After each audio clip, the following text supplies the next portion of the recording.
Yankees have won their 9th consecutive series as they take 3 out of 4 from Baltimore, and it basically went almost exactly as I had expected it when I predicted and sort of forecasted the series from the White Sox episode. I said I think they'll win the first 3 and they'll lose the last one. That's exactly what happened. So when the Yankees have been losing, it's been very close. The last 2 were walk-offs. Like, it's a sign of a good team. I mean, it's tough when you lose those games, but we've certainly won our fair share of close ones. But the Yankees, like, when they're losing, they're always in just about every game. When you have good pitching, it's going to do that. Yeah, this is a failed sweep, but it's a 4-game set on the road. It's tough to expect to just win all 4. So absolutely happy with winning 3 out of 4. There are some not concerning, but definitely some, for sure, negatives that I definitely want to talk about. But the Yankees just keep on rolling, and they are now 28-10, and they will have a 3-game set at home against the White Sox, and then they'll actually play the Orioles again. So you got White Sox-Orioles. The first sets being on the road and the second being at home. So, this should be a pretty good stretch for the Yanks. Again, you can't take the White Sox lightly. They are 19-19 right now. But, yeah, you can't – they're a good team. I do – in just knowing the first pitching matchup, I like that. But we'll talk about that next. Let's just first discuss the negatives. Again, coming off the loss, that's really where more things come to mind. And there's plenty of positives, of course. I mean, the Yankees, 28-10 is insane, and they deserve it.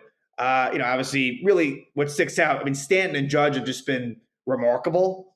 Very, very good. Josh Donaldson has really been on a tear. Gleyber Torres has been contributing. So, you're getting a lot out of those guys. And just generally the pitching has been very, very solid. But Aaron Hicks jumps out for me. He has been terrible. Any way you want to look at it, the only thing that he does is walk. And even that, to me, I question that sometimes, where he's swinging at at full count, he's swinging at ball 4. If it were me, honestly, I would sit him the whole weekend against the White Sox. I'd say, you know what? You need a mental breather. You're not playing, take it however you want. But that's where I would go with it. I'd be shocked if he's in the lineup on Friday. There's no way in my mind that he will be. Now, I don't think he's going to sit the whole series. That's what I would do, though. Or maybe Friday and Saturday, and then let him play Sunday or something. Like, he needs a breather. Look, with Hicks, it'll get better because it can't get any worse. But I think that you definitely need to upgrade there. And Joey Gallo also is no good either. So Hicks and Gallo are both awful. In so many ways, really, like defensively as well. And with Hicks, there's an effort issue. With Gallo, he's always trying his hardest. With Hicks, there is an effort issue. Sure, is he down on himself? I guess, but that's no excuse to just be lollygagging out there. It's happened too often. So Aaron Hicks, to me, really, really down on him. Yeah, so that's not great. And that's why having Judge in center and Stanton right is your most optimal lineup. But I know they're not going to want to do that all the time, and I don't blame them. I don't blame them because, look, you want to keep them healthy. They are using them there fairly often, but you're not going to want to do it all the time. So when you then move Judge over to right and Stanton DH, now you got 2 holes, left field and center field. Another guy that's bothering me, Kyle Higashioka. I think Jose Trevino, while he hasn't been amazing by any means, I think he's been a lot better just in every facet than Higashioka. Look, I know he was amazing in spring training. I know he's had moments as a Yankee, and I think a lot of it, honestly, was because, Gary Sanchez was very frustrating.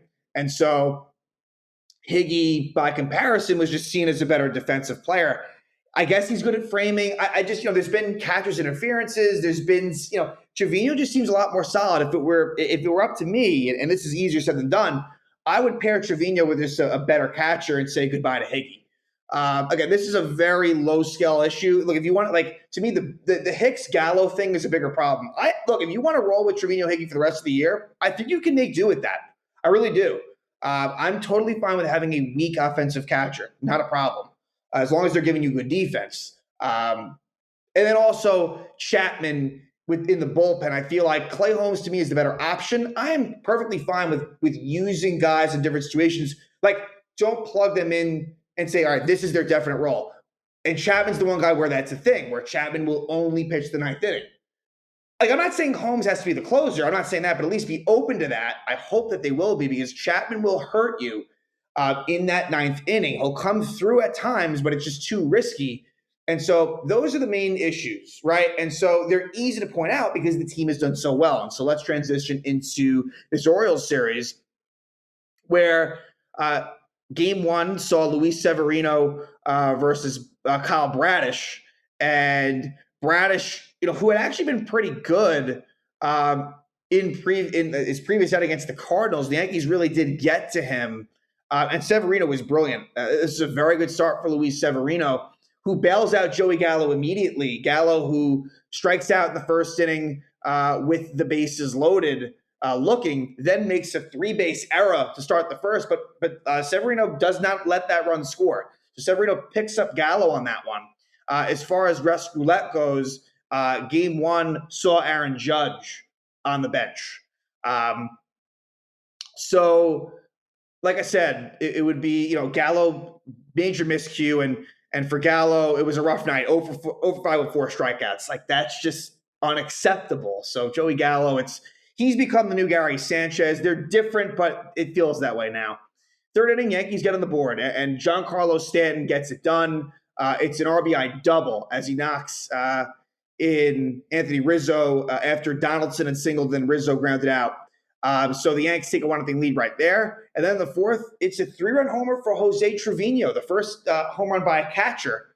Hickey and Trevino had not homered. Trevino, I didn't think it would go out, but it did. Opposite field home run, really the big blow of the game, and it makes it 4-0 Yanks. Then Anthony Santander, who has given the Yankees problems, really was a force in this series as well, homers, and that makes it 4-1. And Severino ends up pitching 6 really brilliant innings. Jonathan Loaisiga comes on and pitches a scoreless 7th. Chad Green pitches a scoreless 8th. And Chad Green, it's worth mentioning, and it's interesting. Yeah, Chad Green pitches the 8th. Chad Green ends up leaving game 4 with some type of, right forearm discomfort. That's concerning.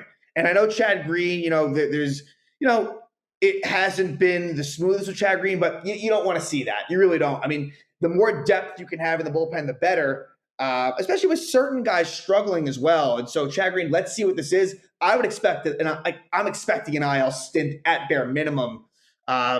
This is concerning, and we'll see. The Yankees have been very, fortunate in terms of their health.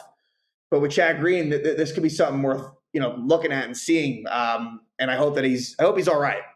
So in the 9th, Josh Donaldson and Anthony Rizzo go back-to-back home runs for Donaldson and Rizzo, makes it a 6-1 game. Then Chapman comes on in a non-save situation, gives up a home run to Santander, and so that makes it 6-2.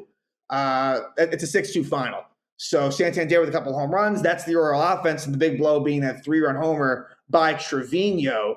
Donaldson had a really nice night, went 3 for 4 with a home run. And Glaber was really good too. Glaber reached base 4 out of 5 times. So we head to game 2. And game 2 was a close one. Game 1 was really the Yankees' most lopsided victory. 2 and 3 were close. 2 especially close. As the Yankees win it, they win this one. Jameson Taillon was on the bump. Goes 5 innings, 3 runs, as did Montgomery. And that's kind of Taillon and Montgomery for you, where Severino, there's a bit of upside to Severino. Taillon's got some good stuff, and Montgomery can be a little bit crafty. But, Taillon, improves to 4-1 on the season. And, it wasn't pretty, but he was able to navigate. In terms of rest roulette, it would be Aaron Hicks on the bench for this one. And Aaron Judge was really the story of game 2. Aaron Judge goes 4 for 5 with a couple of home runs and a double, which really, the new dimensions at Camden Yards, it's kind of ridiculous. It went from being a bandbox to you can't hit a home run in left field. I mean, they completely went from, one extreme to the next. I don't really love that. I mean, it's just, that was kind of the charm of Camden Yards was, the ability to kind of hit home runs. And now it seemed to me the dimensions are just weird throughout the park. But anyway, Michael King is a big story here too. Michael King and Chapman surviving. This was an interesting game where King goes 3, I think, perfect innings with 6 strikeouts. So just back to being amazing. And Chapman was really bad and they were able to survive. But in terms of the play-by-play, it's a hit by pitch to LeMahieu, then an RBI double by Aaron Judge. Gives the Yankees a 1-0 lead. Then in the bottom of the second, a home run by Ramon Arias makes it 1-1. And then the Yankees, again, that response. You always get that Yankee response where they take the lead again. Aaron Judge homers, and that makes it 2-1. And the Orioles take the lead at the bottom of the fourth. It would be a Rougned Odor has made his mark against the Yankees. He gets a double to make it 2nd and 3rd with no out. Arias hits a ground ball to Gleyber Torres. The run would have scored, but he can't come up with it cleanly, and it's 2-2. And then Odor goes to 3rd on that, and Tyler never gets a sac fly. So the Orioles take a 3-2 lead, but again, it's that response, and it's Judge again. Judge, Spencer Watkins pitched 4 innings for the Orioles. He's replaced, and Judge homers. Ties it up, his 2nd homer of the night, makes it 3-3.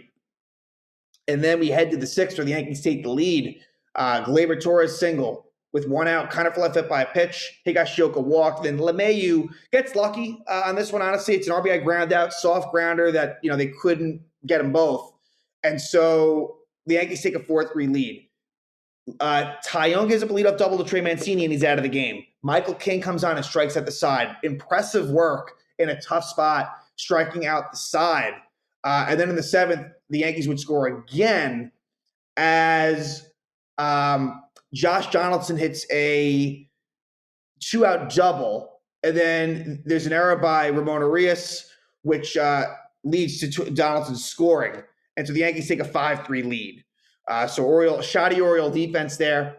And then King pitches a 1-2-3 7th. And then he pitches a 1-2-3 8th. And this is where all the Chapman comes in. 2-run game. Thank God it was 2 and not 1. And he gets into trouble with 2 outs. That's the thing. But Chapman can lose at any moment. He was 1 strike away, and then Tyler Nevin gets a single. Robin Strino's pinch hits, and he singles. And then Ryan McKenna doubles. And so it's 2nd and 3rd. And really, for me, after Strino singles, I would have went to Clay Holmes. Right then and there, I would have said Clay Holmes.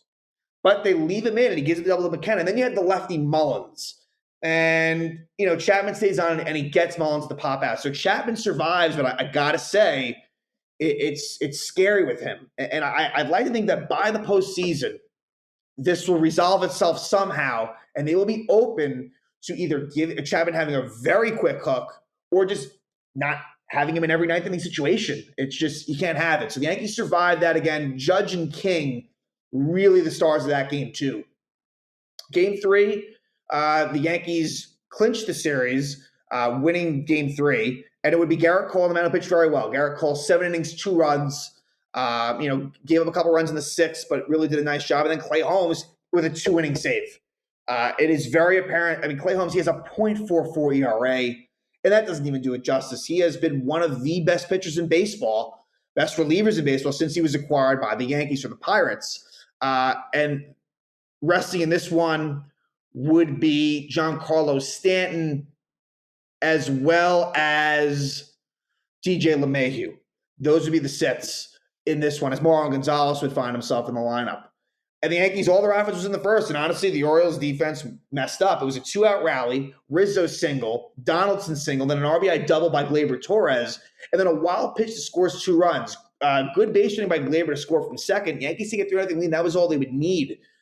Cole finally, and he pitched really well, gets into trouble in the 6th. It would be a 2nd and 3rd. Austin Hayes with an RBI double, makes it 3-1. And then it's runner on 3rd, 1 out, and Mancini hits a ground ball to Rizzo. He tries to go home, and Hayes scores, makes it 3-2. But Cole is able to survive the rest of the 6th and pitches a 1-2-3 7th, so he finishes out strong. And then Holmes pitches a scoreless 8th, and then in the 9th, a 1-2-3 9th. So Clay Holmes gets it done. He's been awesome. So the pitching really comes through there. And so it's a 3-2 Yankee win. Then Game 4 is where things are really at their craziest as the Yankees lose in walk-off fashion. Montgomery he really, to me, he pitches to the score, Montgomery. The overall numbers are pretty solid on the year. He's got a 3.35 ERA. The strikeouts aren't quite there, but that's fine. A 1.12 whip is solid too, but he's 0-1. And there's a reason why, why he gets these no decisions. And he got screwed again because he was in line for the win and the bullpen failed him. But this also wasn't one of Montgomery's better starts. 5 innings, 7 hits, 3 earned runs. Not great. It's just frustrating that, to me, you got to respect Montgomery that he always keeps you in the game. Whenever he leaves the game, the Yankees are always in it, and there's credit to be given for that. However, unfortunately, when the Yankees give him a lead, it seems like he gives it up right away, and that's just a little bit frustrating. But it's a little bit of a picky sort of critique, but here we are. As far as who would sit in this game, it would be Donaldson and Gallo. So the Yanks take that early lead. Giancarlo Stanton was ridiculous in this game. Stanton with an RBI, with a 2-run single. With the old dimensions, it would have been a 3-run homer. It's a 2-run single for Stanton. And the Yanks take that 2-0 lead. But in the bottom of the second, it would be a 2-run homer for Robinson Chirinos' first run of the year. Robinson Chirinos has given the Yankees some problems. He was in the Yankee organization, I guess it was last season. Yeah, he was their third catcher, never made it up, and then I think he landed with the Cubs, maybe, former Houston Astros catcher. And then in the bottom of the third, they take the lead. It's a 2. The ump was awful in this game for both sides, by the way. Manny Gonzalez was terrible for both sides. It eventually led to Anthony Rizzo getting ejected. But what should have been a strikeout to Santander, the at-bat continues. He doubles, and then Mateo gets an RBI single. Gives the Orioles a 3-2 lead. But again, there's that response. And it would be Giancarlo Stanton with a home run to tie it up at 3. Then in the sixth, Bruce Zimmerman, the Orioles starter, gets into trouble. Couple of singles, Judge and Rizzo. Brian Baker comes on and walks Giancarlo Stanton. And then, unfortunately, Gleyber Torres strikes out, which is fun. Torres has come through plenty. But then Aaron Hicks strikes out. The guy cannot come through in the clutch, and now he can't come through at all. His batting average is below 200. He has been terrible. But Isaiah Kiner-Falefa had a really nice game. Kiner-Falefa with a clutch two-run, 2-out single to give the Yankees a 5-3 lead. Miguel Castro comes on in the sixth, and it was not a great job by Castro, as it's a leadoff walk to Santander. Again, Santander really was very good for the Orioles. And then, to make matters worse, Jorge Mateo reaches on a catcher's interference by Kyle Higashioka. You just can't do that. And so trouble is abound. And Tyler never gets an RBI single. So just like that, Castro is done. He gets no outs, and he's out of the game. It's disappointing adding for Castro, who had mostly been very good up until this point. Chad Green comes on, strikes out Chirinos, and then Mullins gets a pinch hit sac fly to tie it up at 5. But unfortunately, on the sac fly, Nevin tags up and goes from first to second. Really bad job by Aaron Hicks. You've got to be quicker with that. Very lazy and unaware. And so that makes it 5-5. And then Ruben Odor, remember, he had a game-winning hit in the only Yankees series loss this year. It was an Odor basically game-winning single off of Loaizaga at that point. And here, it almost happened again while the Yankees tied it up. Odor with an RBI single. And during the Austin Hayes at-bat, Chad Green says, "I'm out." And so that's where the injury concern remains for Chad Green. And we'll see what happens with that. But Loaizaga comes on, and it wasn't great for Loaizaga. He walks Austin Hayes, he walks Arias, and then he gets very lucky where the ump was awful, and Mancini strikes out looking, but he didn't deserve it. Those were terrible. Those were balls. So it's 6-5, for the time being. Wandy Peralta comes on and pitches a very good 7th and 8th. Give credit to Wandy Peralta, keeping it at a 1-run game. Rizzo gets ejected in the top of the 8th. Awful. Another Manny Gonzalez is terrible. And Jorge Lopez comes on for a 4-out save, and he strikes at Aaron Hicks, who looked terrible in the at-bat. He was trying to hit a home run. I don't know what it is. He needs to be on the bench. That's all I have to say. Isaiah Kiner-Falefa with a leadoff walk in the 9th. Good job by Kiner-Falefa. Donaldson pinch hits for Higashioka. He strikes out, but Kiner-Falefa is still second, which would prove to be important. Marlon Gonzalez strikes out looking, and on this at-bat, it looked like Gonzalez got hurt, maybe just a cramp, but this is something to look out for as well. Marlon Gonzalez might be dealing with an injury, but we'll see. DJ LeMahieu comes through with a clutch, 2-out, game-tying RBI single to score Kiner-Falefa. And so that's really big. DJ, who hasn't been great lately, comes through, makes it 6-6. And then Judge walks. Gallo walks after they brought in a new pitcher. So it's bases loaded, and Giancarlo Stanton, the guy who went up there, hits it really hard, but right at Cedric Mullins. just rips it. Stanton's been unbelievable. And then Lucas Licky comes on for the ninth, and Licky is one of the last guys you want in there. That's what it is. And Licky's not at the point where I think where he's at any roster risk. He had a very good season last year, but Lucas Licky, he is one of the last guys you want in there. I was hoping for a scoreless inning. It didn't happen, and his defense didn't help him as Austin Hayes reaches on a throwing error by Josh Donaldson. If Rizzo's in the game, I think that's scooped. Blame goes to DJ LeMahieu, who was at first base time as well. So Donaldson gets the error, but I think Rizzo scoops that for sure. Then he strikes out Ramon Arias.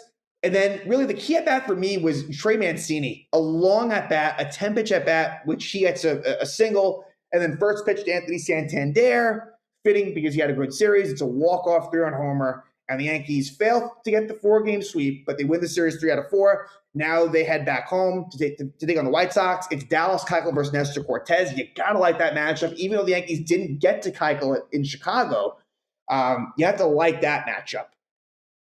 Game 2 will be Michael Kopech versus Luis Severino. Now, Kopech, really good stuff, but got into some walks issues. So you got to be patient with him, but he is very good.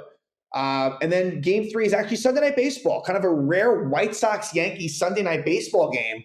And it'll be Johnny Cueto making, I guess, what is this? He hasn't been with the White Sox for very long. This will be his second start after a really good first outing, actually, against the Royals, but a good first outing for Cueto against Jameson Taillon. So should be a very interesting series, especially with that Sunday night game as well.